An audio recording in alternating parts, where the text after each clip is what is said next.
오늘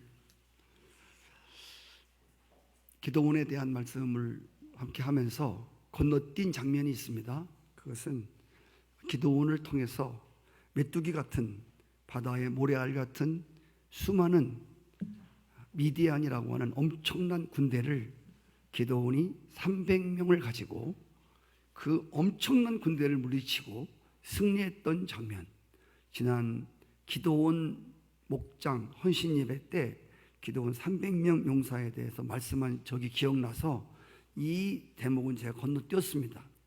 그리고 오늘 기도원이 300명을 가지고 수십만의 군대를 쳐부수고 이긴 후에 이스라엘 백성들과 기도원 관계 속에서 일어났던 일들을 말씀하고 있습니다. 여러분은 성공이라고 하는 것에 대해서 어떻게 생각하십니까? 무엇을 성공이라고 생각하십니까? 한 가지 우리가 분명한 것은 우리 가치관이 우리가 하나님을 믿기 전과 하나님을 믿은 후에 하나 확실하게 달라진 것 하나가 있어야 하는데 가치관이라는 것입니다. 가치관. 하나님이 없어질 때는 돈, 명예, 출세, 세상적 성공 이런 것들이 우리의 가치관이었습니다. 그걸 따라 살았단 말입니다. 근데 우리가 하나님을 알고 하나님을 믿고 나서 하나님을 안 믿던 시절과 똑같이 삶의 목적이 같고 똑같이 추구하는 게 가치가 같다면 아직 이 사람은 하나님을 믿는 사람이 아니라고 생각됩니다. 하나님 믿는 사람들은 분명한 가치가 달라요. 그들의 보배가 다르고 우리가 추구하는 보배가 달라요. 그들의 성공이 다르고 하나님 믿는 사람들의 성공관이 달라야 한다는 것입니다. 지옥 갈 사람이 성공한 것이 예수 믿는 사람이 성공이라면 예수를 뭐로 믿습니까? 그렇죠? 그래서 성경은 세상 사람들이 성공했다고 하는 것과 하나님 안에서 성공한 것과는 정말 다른, 하늘이 땅보다 높음 같이, 마치 세상 사람들이 땅의 것이 성공이라면 하나님 믿는 사람들은 하늘의 것이 성공이라고 생각해야 되는, 어떤 한 하나님을 잘 섬기는 분이 이런 고백을 했습니다. 나는 평생에 집 한 칸 마련하지 못했고 내 평생에 저금 통장 하나 가져본 적이 없습니다. 지금은 아는 지인의 집에서 얹혀 살고 있습니다. 나는 회장 한 번도 한 적도 없고 어느 단체장을 한 적도 없고 그리고 그것을 해보려고 노력한 적도 없습니다. 그저 복음을 전하고 어려운 이웃을 섬기려고 노력해왔을 뿐입니다. 여러분 보시기에 이 사람이 과연 성공한 사람이라고 생각되십니까?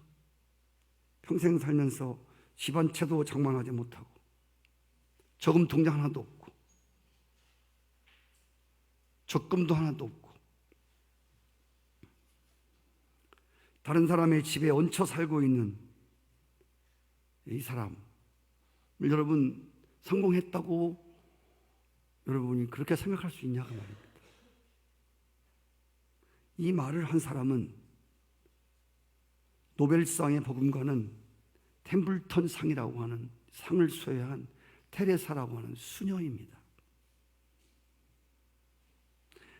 그는 평생 동안 집 한 칸 가져본 적이 없었습니다. 통장 하나 없었습니다. 그러나 우리는 테레사 수녀 앞에 그를 실패한 사람으로 그렇게 취급하는 사람은 아무도 없을 것입니다. 실패한 사람에게 템블턴 상이라고 하는 이 노벨상 버금가는 상을 줄 수가 없잖아요. 이 상은 많은 사람들에게, 인류에게 헌신하고 섬기고 기여한 사람들에게 주는 상입니다. 예수님은 실패하는 분입니까? 성공한 분입니까? 예수님은 이 땅에 오셔서 집 한 칸 없었습니다. 인자는 머리 둘 곳이 없다고 그랬습니다. 예수님이 이 땅에 사시면서 출세하고 성공하고 이런 거 해본 적 없습니다. 자신의 이름을 드러내려고 해본 적도 없습니다. 하나님과 동등된 분이지만 겸손히 하나님의 뜻에 순종하고 많은 사람들이 구원을 받기 위해서 스스로 하나님의 미랄이 되어서 십자가에 죽으시고 피 흘리신 분입니다. 우리 이런 예수님을 보고 누가 실패했다고 하겠습니까? 만약에 예수님이 실패한 자라면 여러분은 다 실패한 사람들입니다. 교회는 실패할 겁니다. 왜? 우리가 섬기는 분이 실패한 분이기 때문에.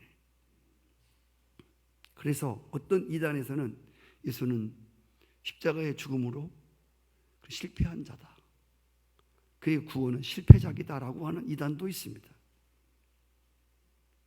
한 심리학자는 현대인들이 가지고 있는 가장 큰 강박관념은 성공에 대한 압박이라고 했습니다. 현대인들은 끊임없이 성공해야 한다는 주문에 매달려 살고 있습니다. 바쁘게 살고 있습니다. 다 성공하려고 애쓰고 있습니다. 학생들은 학생들대로, 직장인은 직장인대로 성공이 무엇인지 모르지만 성공의 고지를 점령하려고 애쓰고 이를 악물고 있습니다. 어느 정도 성공했다고 생각되는 사람은 그 나름대로 그 자리를 지키려고 안간 힘을 씁니다. 실패했다고 느끼는 사람은 성공한 사람과 자신을 비교하면서 좌절감에 빠져서 삽니다. 저는 이러한 모든 강박관념의 근본 원인은 성공과 실패 자체에 있는 것이 아니라 잘못된 성공관에 있다는 것입니다. 오늘 예수 믿는 사람 중에서도 잘못된 성공관을 갖고 있는 사람들이 많다는 겁니다. 옳지 아니한 성공관. 테레사 수녀는 그런 말을 했습니다. 성공은 결코 지배자를 위한 왕관이 아니다. 성공은 허리를 굽혀 남을 섬길 줄 아는 사람을 위한 보람의 훈장이 되어야 한다. 오늘 참된 성공의 의미를 배우기 위해서 사사 기드온이 쟁취한 성공을 살펴보도록 하겠습니다. 또한 그의 실패한 측면도 함께 살펴보려고 합니다. 여러분들은 이 기드온의 삶에 있어서 이 기드온의 삶의 성공의 절정의 순간이 어느 순간이라고 생각하십니까?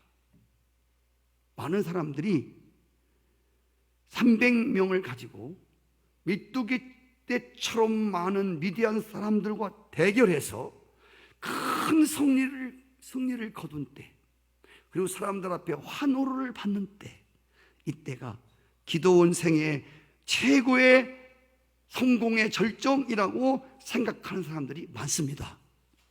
그러나 저는 기드온의 삶의 성공의 절정은 300명을 가지고 모래알같이 많은 사람들을 쳐부수고 승리하고 백성들의 환호를 받는 그때가 기드온의 승리의 절정이 아니라고 생각합니다. 절대 아닙니다. 오늘 본문에 보면 이스라엘 백성들이 전쟁에서 승리한 기드온을 찾아와서 그에게 왕이 되어달라고 부탁하는 장면이 있습니다. 22절에 보시면 이스라엘 사람들이 기드온에게 이르되 당신이 우리를 미디안 손에서 구원하셨으니 당신과 당신의 아들과 당신의 손자가 우리를 다스려 주십시오. 기드온을 승리의 주인공으로 인정해주며 모든 이스라엘 백성들이 기드온에게 환호를 보내고 박수갈채를 보내고 왕으로 삼겠다고 하는 거, 여러분 이게 얼마나 흥분되는 대단한 요청입니까? 사람들이 이 순간을 위해서 애쓰고 노력하지 않습니까? 특히 인기를 먹고 살아가는 연예인들을 보십시오. 얼마나 많은 사람들이 자신에게 박수를 치고 환호를 보내주냐에 따라서 그게 자기의 인기의 절정인 줄 압니다. 기드온은 하나님의 말씀에 순종하여 300명을 가지고 모래알같이 많은 미디안을 쳐부수고 이스라엘에서 막강한 실력자로 부상하였습니다. 백성들은 그와 그 아들들과 자손들이 또 이스라엘을 다스리는 왕이 되어달라고 부탁을 했습니다. 여러분, 아마 세상적으로 보면 이보다 큰 성공은 없을 것입니다. 반기문 유엔 사무총장이 대통령이 되어달라고 하는 요청이 쇄도하고 있었을 때에, 지금도 그렇지만 정말 개인적으로는 정말 대단히 영광스러운 일이 아닐 수 없습니다. 그 음성 시골 동네에서 유엔 사무총장이 되고 그 임기가 이제 곧 끝나게 되는데, 끝나면 대한민국의 대통령이 되어달라고 하는, 왕이 되어달라고 하는 요청은 그 자신에게는 영예스러운 것이고 영광스러운 일이 아닐 수 없을 것입니다. 그런데 그 반기문 총장이 한국에 방문해서 딱 부러지게 대통령을 하겠다 안 하겠다 이 말을 않더라고요. 그러면서 질질 끌면서 남은 임기 유엔 사무총장 잘할 수 있도록 협조해 달라고 그러면서 꼬리를 흐리는 겁니다. 이렇게 말하는 것은 그때 가서 여론이 상승하면 대통령으로 나설 수도 있다는 뜻입니다. 그런데 오늘 이 기드온이라는 사람은 그렇게 꼬리를 흐리지 않았습니다. 백성들이 왕이 되어달라고 할 때 한번 기도해 보겠습니다, 할렐루야 하면서 이렇게 꼬리를 흐리지 않았습니다. 23절에 보니까 기드온이 그들에게 이르되 내가 너희를 다스리지 아니하겠고 나의 아들도 너희를 다스리지 아니할 것이다. 여호와께서 왕이 되어 너희를 다스리시리라. 나도 왕이 되지 않을 것이고 내 아들도 왕을 안 시킬 것이다. 하나님이 이스라엘의 왕이 되셔야 한다. 딱 부러지게 매듭을 짓습니다. 분명하게 자신의 소신을 밝히고 있습니다. 저는 기드온이 하나님을 왕으로 추대하는, 그리고 나는 왕이 되지 않겠다고 고백하는 이 순간이 기드온의 성공의 최고의 절정이라고 믿습니다. 미디안 군대를 쳐부수고 백성들이 환호하는 그때가 그의 성공의 절정이 아니라 나는 왕이 안 되겠다, 하나님이 왕 되셔야 된다, 이 고백, 이게 기드온의 성공의 최고의 봉우리였습니다. 기드온은 미디안과 싸워서 전쟁에 승리한 궁극적 원인이 결코 자신이 아니라는 사실을 알고 있었습니다. 그 백성들은 기드온에게 당신이 우리를 미디안 손에서 구원하셨으니라고 말하였는데, 기드온은 이스라엘 백성들의 말이 틀렸음을 지적했습니다. 내가 이긴 게 아니다. 너들 뭘 지금 착각하고 있는데 내가 잘해서 승리한 게 아니다. 기드온은 아다시피 시골 동네 보잘것없는 농부의 아들이었습니다. 하나님이 그를 사사로 불렀을 때 여러 번 하지 않으려고 하나님을 여러 번 시험했습니다. 하나님 그 시험을 다 받아주셨습니다. 결국 기드온이 하나님의 부르심에 순종하여 이스라엘을 구원하는데 하나님이 기드온을 붙들고 도구로 쓰셨습니다. 진정한 승리자는, 진정한 백성들의 구원자는 기드온이 아니라 살아계신 하나님이셨습니다. 기드온은 이 사실을 분명히 알았습니다. 착각하지 않았습니다. 자신의 위치를 정확하게 파악한 사람입니다.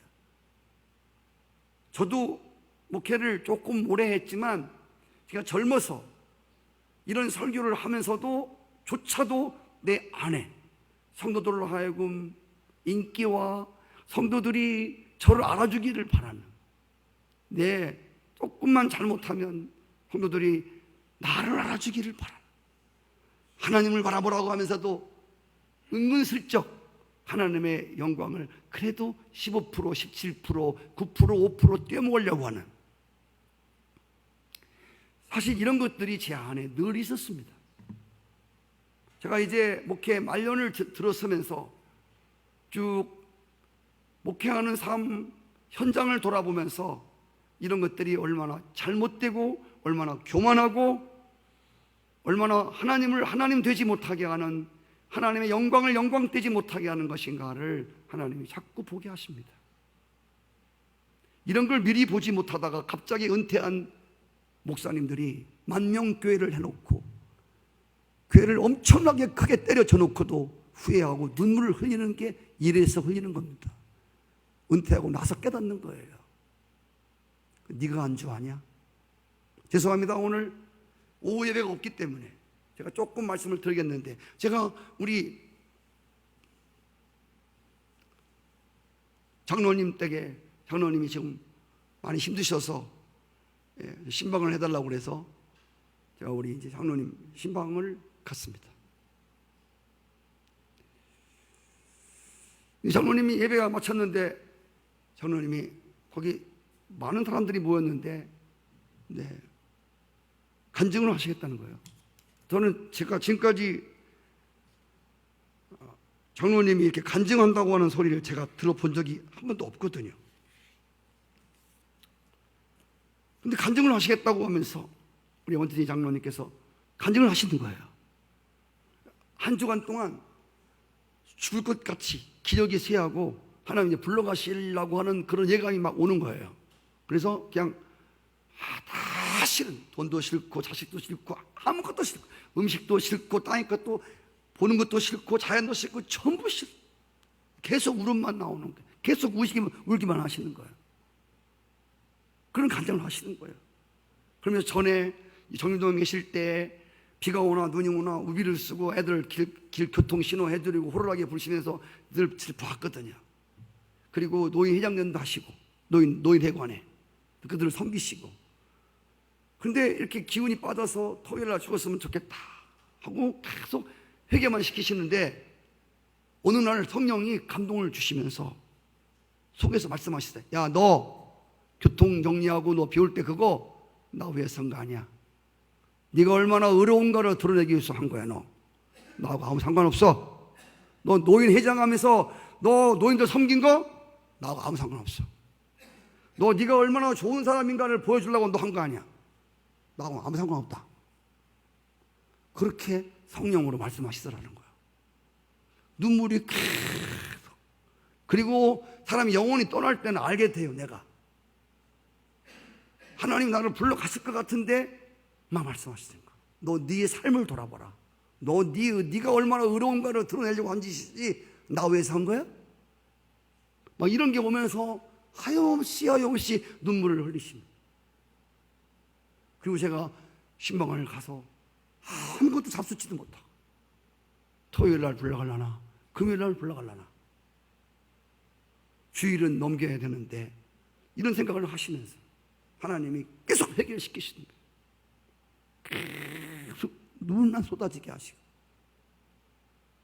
그리고 신방을 마친 뒤에 장로님이 이런 간증을 하시면서, 그래서 하나님께 회개하면서 주님 기력 주시면 지금까지 내 어려운 걸 위해서 이 평생 동안에 이 90평생 동안 살면서 이렇게 살아왔는데 남은 생에 조금 살게 해주시면 내가 진짜 하나님 영광 위에 살겠습니다. 할렐루야. 내 진짜로 나 어렵게 살지 않고 하나님 위에 살겠습니다. 아멘.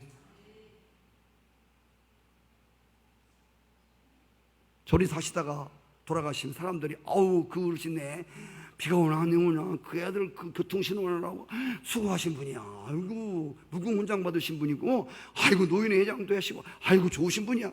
그럴 거예요. 하나님 아니야 너 그거 아니야. 너 사람들이 너 그렇게 지켜드는 거 너 노란하지 마. 나하고 아무 상관없어. 하나님 앞에 부름받는데 얼마나 두렵겠습니까?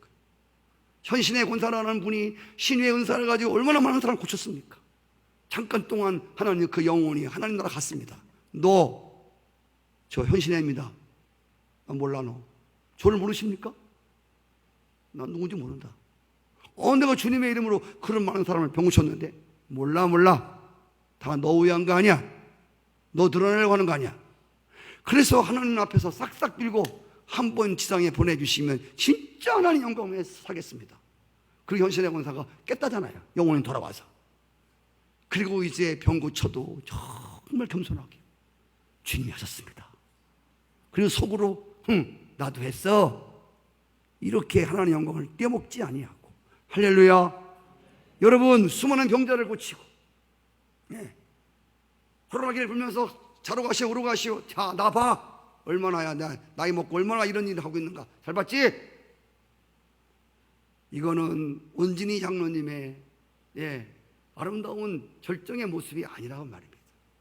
아싸리, 하나님 잘못됐습니다. 한번 살려주시면 진짜 하나님 이름 높이고 살겠습니다. 이때가 원진이 장로님의 절정의 성공의 순간입니다.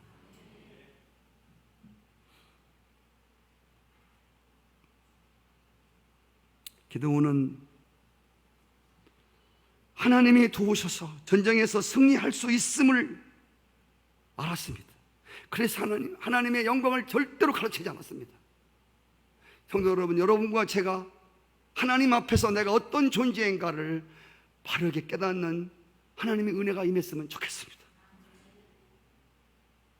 기드온은 왕이 되어달라고 하는 백성들의 부탁에 하나님이 왕이신데, 야, 내가 하나님을 끌어내리고 나보고 거기 앉으라고? 나 그런 거 안 해. 나 그런 거 안 해. 죽을 일이 있냐? 나 그런 거 안 한다. 나 그런 거 안 해. 여러분, 용서하세요. 목사님들도 왕 되기를 얼마나 좋아하는지 몰라요. 하나님 자리를, 하나님을 빙자해서 그 자리를 끌어내리고 목사들이 그 자리를 차지하고 있어요. 성도들의 우리와 같은 박수와 찬사와 칭찬과 인기와 명성을 받기를 좋아하는 주의 종들이, 그래서 하나님 앞에 가서 책망들을 주의 종들이 굉장히 많아요. 나는 분명히 압니다. 하나님이 아니라고 할 목사들이 굉장히 많습니다. 마치 자기가 목회를 잘해서 그리한 것처럼 생각하는 원로 목사님들이 그 큰 교회를, 산성교회 그 성공해놓고 은퇴하고 와서 하나님 앞에 하염없이 우시는, 실패했다고. 전 이런 목사님들 굉장히 많이 봤어요. 서울에서도 엄청난, 그건 겸손해서가 아니에요. 진짜라니까. 그 하나님께 돌아갈 영광을 자신의 노력과 자신의 치부에 다 돌려버렸던 이런 하나님의 종들은 하나님께 서기가 두렵지요.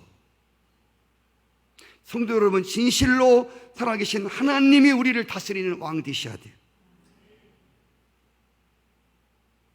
여러분들이 저와 저희 자손들을 보고 목회를 해달라고 하지도 않겠지만, 이 교회는 예수 그리스도가 왕 되심, 예수 그리스도가 이 교회를 다스려 주셔야 돼요. 그분이 우리의 삶의 주권자시요, 그분이 우리의 주인 되셔야 합니다. 하나님이 이스라엘을 다스리셔야 마땅합니다. 오늘 기드온의 태도는 이 시대에 영웅들과 얼마나 다른 모습을 취하고 있습니까?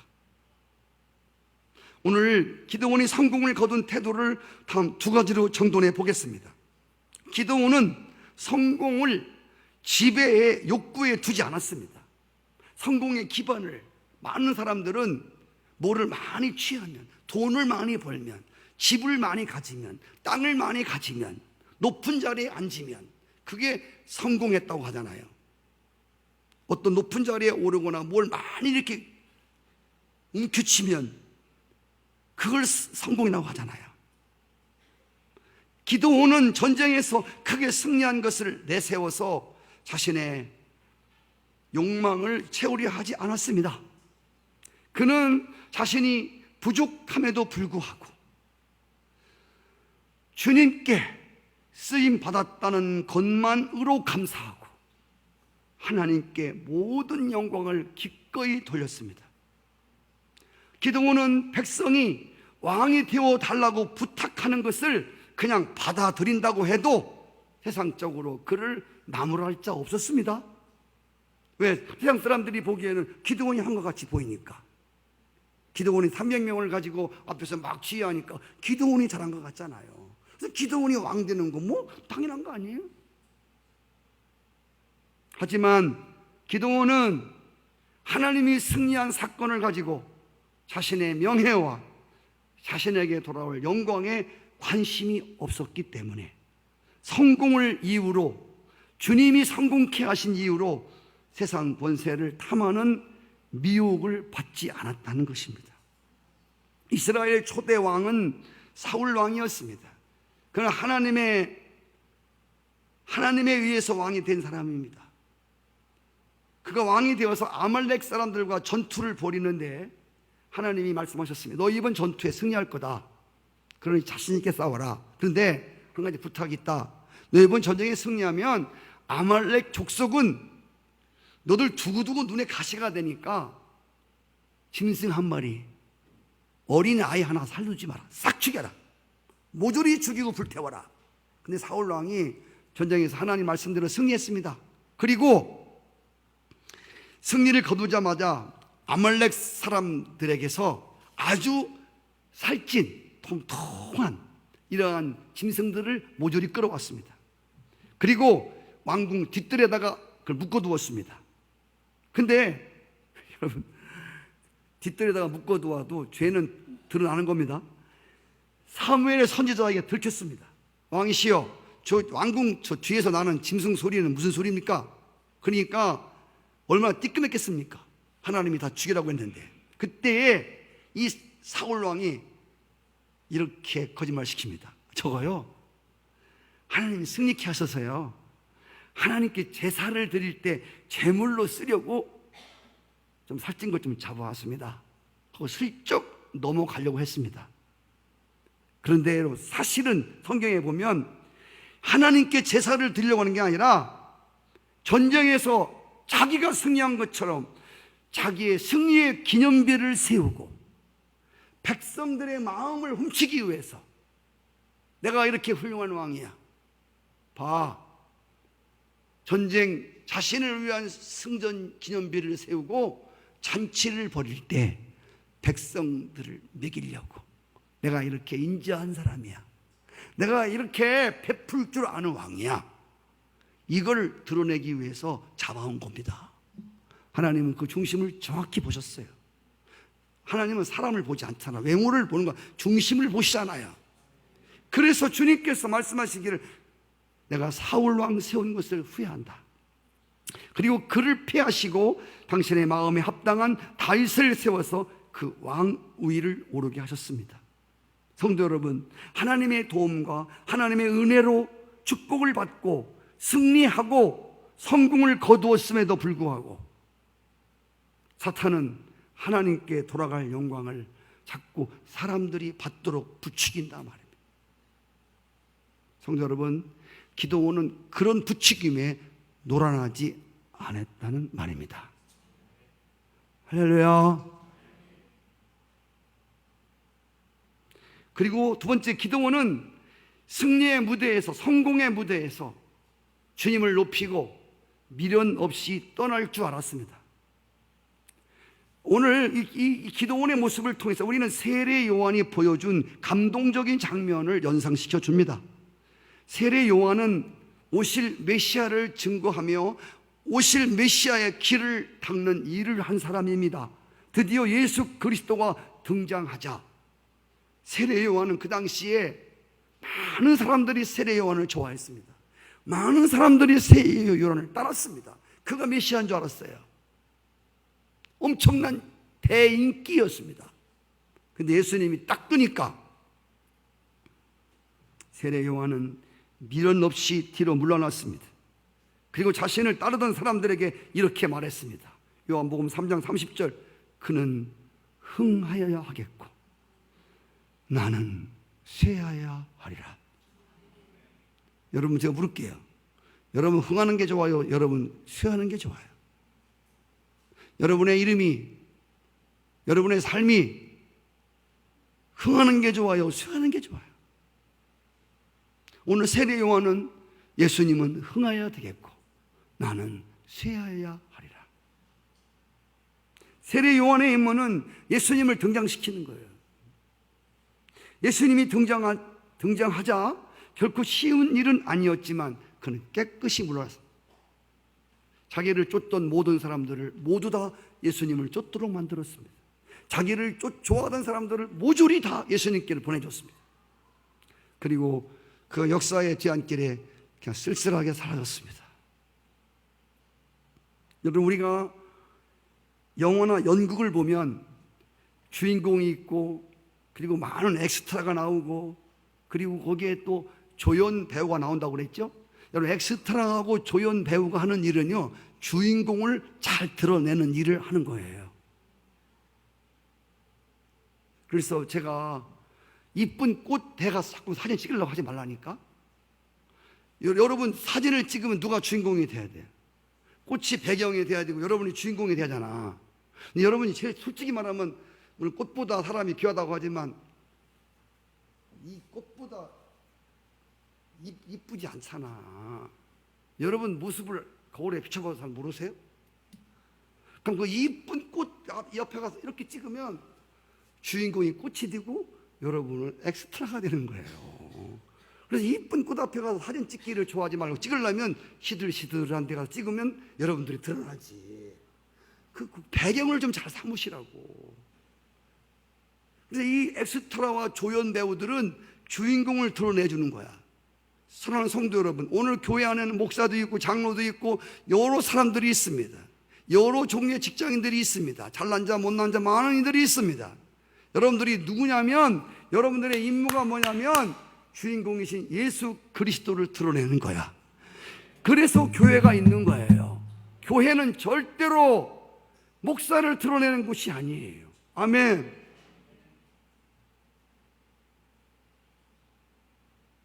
교회는 누구를 드러내는 곳이 아니에요. 우리는 다, 제가 조연 배우예요. 예수님을 주인공을 드러내는 제가 조연 배우라면 여러분들은 또 혹시 엑스트라라고 볼 수 있어요.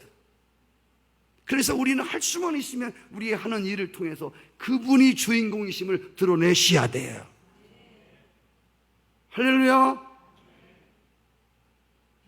교통정리를 해도 원진이가 하는 게 아니라 내 안에 계신 주님께서 선한 일을 하도록, 할렐루야, 예수 그리스도가 드러나셔야 돼요. 저 어르신 평상교회 장로님이신데 주님 믿으시는 분이야. 역시 달라. 이렇게 나와야지.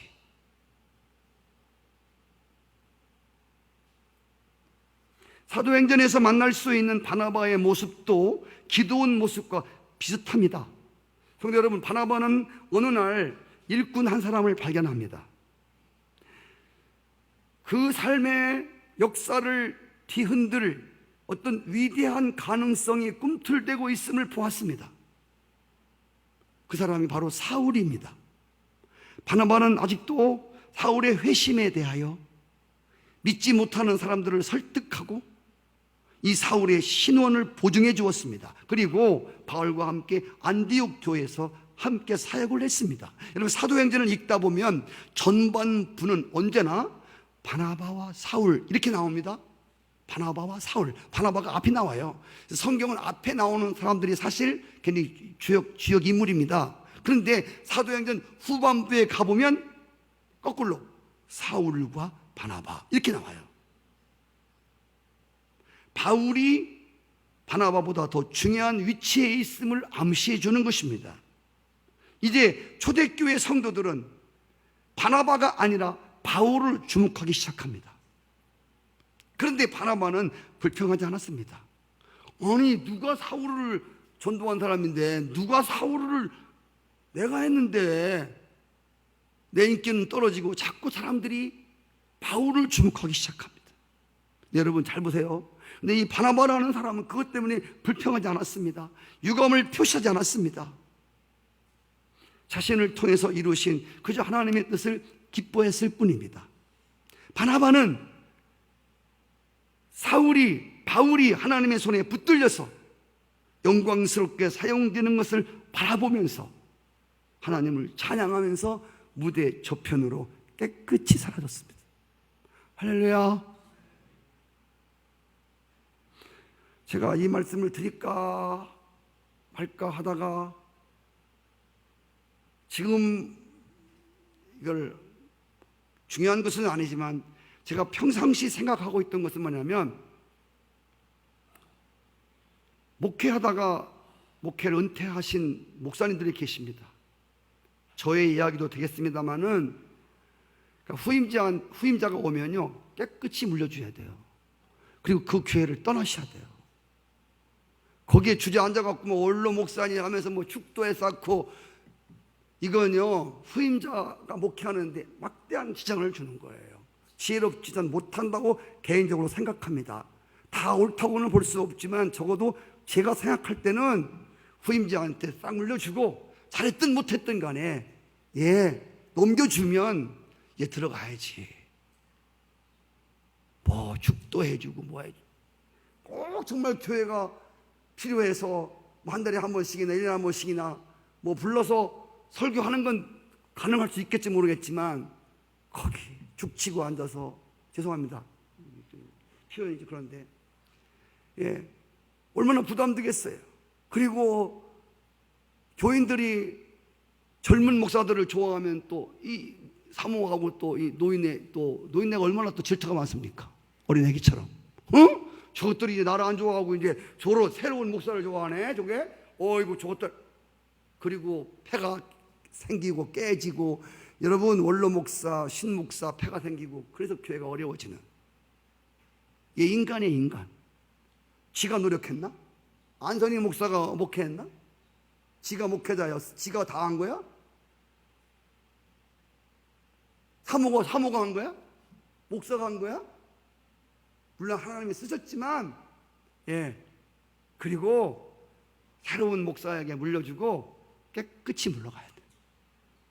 아멘. 저는 적어도 이런 목회관은 갖고 있어요. 거기 서성거리면 안 돼. 그러면 목회를 못한 사람은 더 비참해지고요, 목회를 혹시 하나님이 잘 쓰신 사람도 끝말이 안 좋아요. 성공은 눌러 앉는 게 아닙니다. 성공은 지배하는 것이 아닙니다. 성공은 여러분 박수갈채를 받는 게 아닙니다. 하나님의 사람들에게 성공의 참된 이익은, 참된 의미는 많은 사람들을 유익하게 하는 섬김에 있다고 봅니다. 많은 사람들에게 유익을 줘. 내가 깨끗이 물러나서 유익된다 그러면 물러나야죠. 지저분하게 하지 말고 물러나야죠. 여러분, 안 물러나다가 여러분 대통령들이 여러분의 총살을 당하고, 얼마나 비참합니까? 네? 물러날 때는 깨끗이 물러나야 돼요. 할렐루야. 우리 오늘 최지원 전사님 오늘 이제 인사 같이 할 텐데, 후임자가 또 오셨는데, 근데 뭐 9개월 동안 너무 그래도 바쁜 데 가운데 헌신해줘갖고 인기가 많더라고요. 네. 그래서 뭐 교인들이, 학생들이 막 서운해요. 그래서 제가 한번 어떡하나 보려고 따라가 그랬더니 아샤 그러더라고요. 따라갈 사람도 민이 있고요. 끌끌하게. 부목사 같으면 여기다 교회 차리면 몇 사람 가겠더라고요.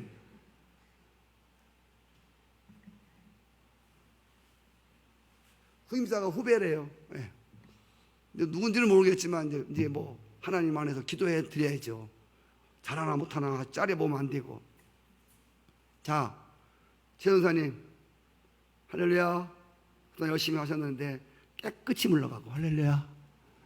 깨끗이 물러가야 그 다음 자리가 더 하나님이 축복이 되는 거야.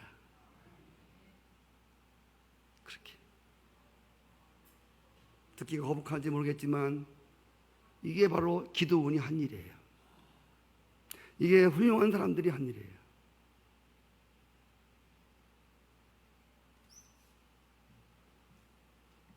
하나님의 영광과 하나님 나라를 위해서 정말 부족하고 연약한 삶이 쓰임 받을 수 있었다고 하는 것으로 만족하고, 그것으로 기뻐하고, 나는 어떻게 보면 이런 것들이 성공자의 모습이 아닌가 생각해요.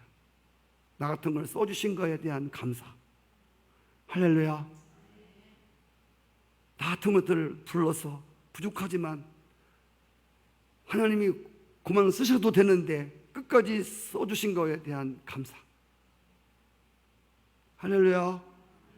뭘 이렇게 했고 뭘 이렇게 했고, 이런 게 인간의 성공의 업적이 그것이 그 사람의 성공의 여부를 가르는 것이 아닌, 기도원같이 아무것도 아닌 나를 하나님이 불러서 이 같은 영광을 받으시니 그저 감사할 뿐이다.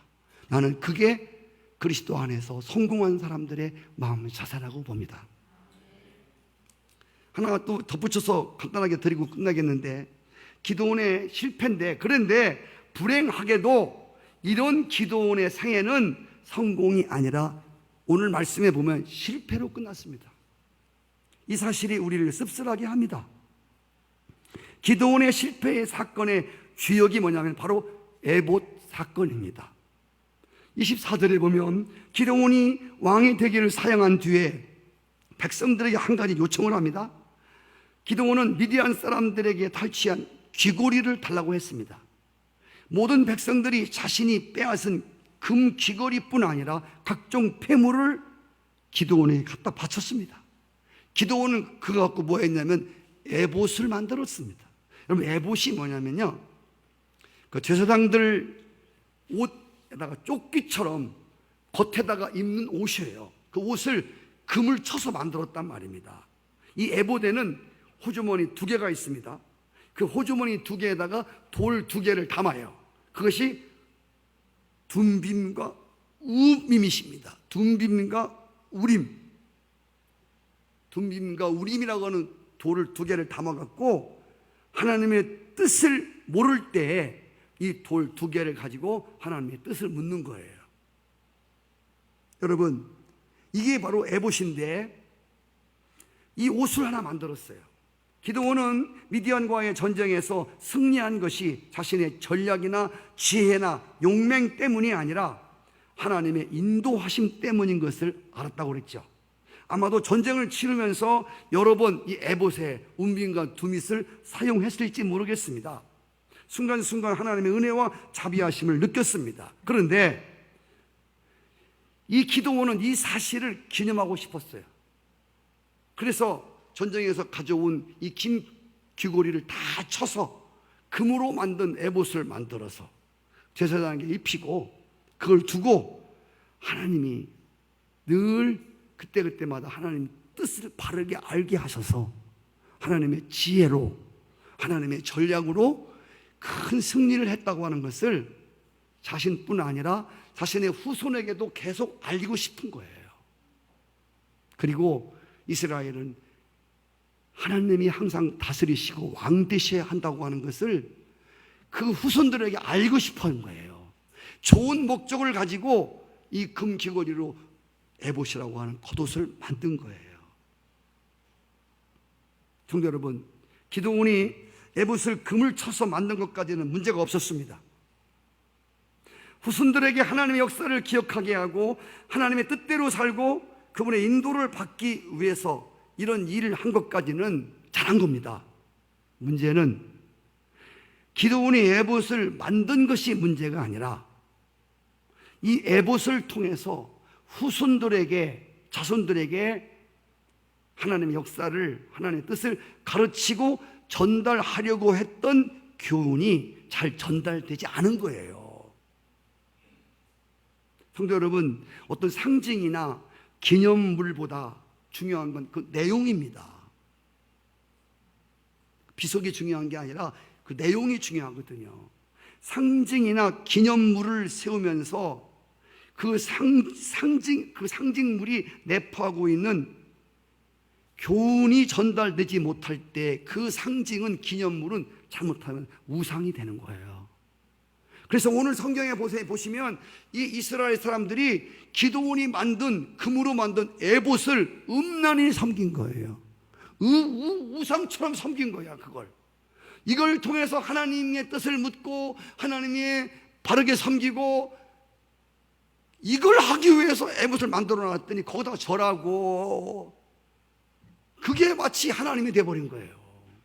그게 우상 제물이 되어서 범죄하는 이런 일들이 있었단 말입니다. 성도 여러분, 십자가도 그래요. 십자가도 교회의 차에다가 십자가를 걸어놓을 때에 그 의미를 깨닫지 못한 채 마치 부적 붙여놓는 것처럼 십자가가 붙으면 사고 왔나? 여러분 십자가 목걸이 붙여놓으면 사고 왔나요? 그게 여러분 무당짓하는 게 무당짓. 그게 여러분 십자가를 우상으로 만드는 거예요. 십자가의 내용이 중요하지 십자가 자체가 중요하지 않다는 말이에요. 여기 십자가 걸려있는데 이 십자가가 중요하지 않아요. 나무 떼기예요. 중요한 건 십자가의 의미를 아시잖아요. 이게 없으면 저건 우상이 어느 지금 장로교 어떤 파는요 십자가 안 달아요. 그래서 사람들이 저걸 자꾸만 저기다 갖다 절하고, 천주교 같은 데는 마리아 상마 들어놓고 거기다 갖다 절하고.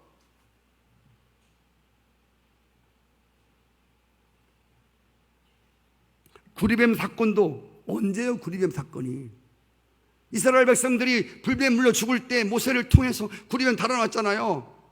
그 사건이 지난 다음에도 구리뱀 모셔놓고 거기다가 절을 하는 거야. 구리뱀 모셔놓고 거기다가 제사 지내고. 그게 아니죠. 구리뱀의 의미는 십자가에 달려 피 흘리시고 사망에 빠져있는 자들을 구원시키는 예수 그리스도의 십자가의 피 흘림을 말하는 내용입니다. 이걸 모르고 그냥 얻어갔다가 구리뱀을 마치 우상숭배로 만들어버리는 성도 여러분, 기드온은 왕이 되어달라고 하는 부탁을 받았을 때 이스라엘을 다스리시는 왕은 하나님이셔야 된다. 기드온은 자신은 물론 자신의 후손도 자신의 자손도 그 누구도 왕이 되는 일은 없을 것이라고 장담했습니다. 그런데 사사기 9장에 가보시면 6절에 보시면 세계 모든 사람과 밀로의 모든 족속이 모여 가서 세겜에 있는 기둥 상수리 나무 아래서 아비멜렉을 왕으로 삼으니라. 여기 세겜 사람들이 왕으로 삼은 이 에비멜렉이 기드온 아들이에요. 그것도 친아들도 아니고 서자입니다. 다음 시간에, 다음 맥주감사절이니까 그 다음 시간에 이 아비멜렉이 악한 짓을 보시기 바랍니다. 이가 왕이 되려고 자기 형제 70명을 다 죽여요. 한 번에. 아주 악한 놈이 나와요.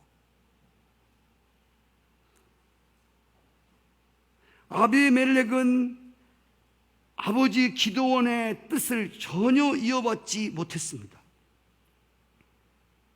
기드온의 교훈은 자손들에게 전혀 전달되지 못했습니다. 이 에봇을 만들어서 오브라에 두고 이 금으로 만든 에봇을 보면서 하나님이 승리했다고 하는 거, 하나님의 뜻을 물어야 한다는 거, 하나님의 인도를 받아야 된다고 하는 거를 자손들에게 얘기해주고 싶었지만 그냥 기념품만 남겼을 뿐입니다. 기드온은 한 나라를 건지는데 위대하게 쓰임받았지만 그의 후손들을, 그의 자손들을 하나님의 뜻대로 인도하는 일에는 실패한 사람입니다. 엄청난 일이 벌어집니다. 아비멜렉이요, 자기 형제들 70명을 죽인다니까. 와. 여러분, 결론을 지으면서 여러분들의 신앙을 이어받을 다음 세대에 대해서 어떻게 생각하십니까? 여러분 다음 세대들이, 여러분 자손들이 지금 여러분 같이 신앙생활을 해주면 되겠습니까? 지금 여러분만 같으면 좋겠습니까? 아니면 내 후손들은 나같이 신앙생활해서는 안 된다. 내 후손들, 내 자손들은 오늘 나 같은 모습으로 신앙생활을 해서는 안 된다고 생각하십니까? 한 해의 농사의 성공과 실패는 그 농부가 봄에 어떤 씨를 뿌렸냐에 따라서 가을에 성공과 실패가 나뉘어지는 것입니다. 오늘 이 말씀을 통해서 진정한 성공이 무엇이고 자손들에게 교훈해 주려고 만들어 놓았던 에봇이 음란히 섬기는 우상 숭배가 되어서 하나님 앞에 또 엄청난 이스라엘 백성들이 죄를 범하는, 오늘 하나님의 인도하심을 따라 순종하는 여러분 되시고 여러분 자녀와 후손들이 그렇게 살기 위하여 오늘도 눈물을 흘리며 씨를 뿌리는 여러분 되시기를 바랍니다.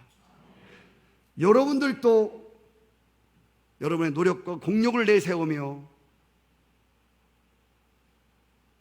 빈말이라도 내가 했어, 나 이런 사람이야, 나 생활력 강하고 나 책임감 있고 나 이런 사람이야, 잘 봐, 당신 남편 시시한 사람 아니야 그렇게?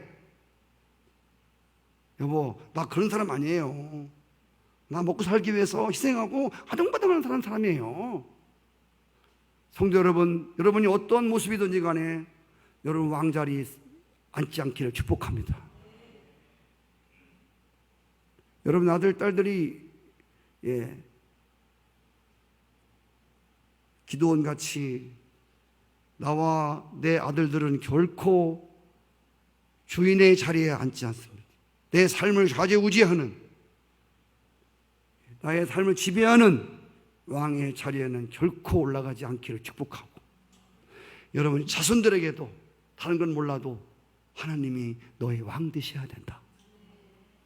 예수 그리스도가 너의 심령의 보좌와 너의 삶의 보좌에 계셔야 되고, 여러분 훗날에도 목사가 부족하고 더덕으래도 기꺼이 예수 그리스도가 왕 되심을 중심에서 인정하는, 아무리 목사가 똑똑하고 박사학위를 따고 아무리 교회를 부흥시켜도 목에 힘주고 마치 자기가 열심히 해서 뛰어서 교회가 잘 된다고 하는, 여러분 그런 곳은 가지 마세요. 왜? 하나님 앞에 가서 결코 오른편에 설 수가 없어요. 여러분도, 여러분 후손도 예수 그리스도의 왕되심을 인정하며, 할렐루야, 그렇게 되도록 오늘 여러분 마음의 보좌를 보셔서 주님이 내 삶 속에 왕인가를 보시고, 여러분 아들, 딸들은 혹시 제멋대로 놀지 않습니까? 자기 잘난 맛 살자고 있지 않습니까? 여러분 아들, 딸들을 누가 다스리고 있습니까? 그들은 누가 왕입니까? 이런 것들을 여러분 주의 깊게 살피셔서 하나님 영광을 받으시고 하나님이 통치하는 하나님 나라가 여러분의 심령과 가정 가운데, 우리 공동체 가운데 있기를 축복합니다. 찬송하시겠습니다.